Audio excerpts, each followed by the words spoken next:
প্রধানমন্ত্রী সিঙ্গুরে 18ই জানুয়ারি আসছেন। সিঙ্গুর খুব প্রতীকী জায়গা।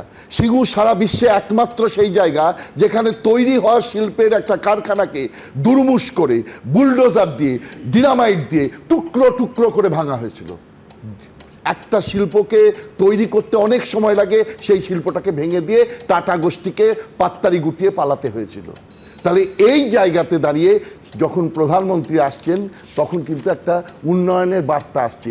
যে কথা কল্লোল বলছে, কলতান বলছে যে আজ 15 বছর ধরে আমরা কোনো উন্নয়নের কথা শুনি না, আমার ধারণা 6688টা কোম্পানি চলে যাওয়া রাজ্যে প্রধানমন্ত্রী আবার এমন কোনো একটা বার্তা দিতে আসছেন যেখানে ওই সিপিএমের ফেলে যাওয়া যে জুতো, সেই জুতো মানে যেটার আশাতে আমরা বসে আছি যে কেউ সেটা গলাবে, যেটা বুদ্ধদেব ভট্টাচার্য বুঝেছিলেন, যিনি বলেছিলেন শিল্প আমাদের ভিত্তি, কৃষি আমাদের ভিত্তি, শিল্প আমাদের ভবিষ্যৎ। সেই জায়গাতে দাঁড়িয়ে যা পশ্চিমবঙ্গে আবার একটা গুজরাটের মতো শিল্পায়নের চেষ্টা করবেন।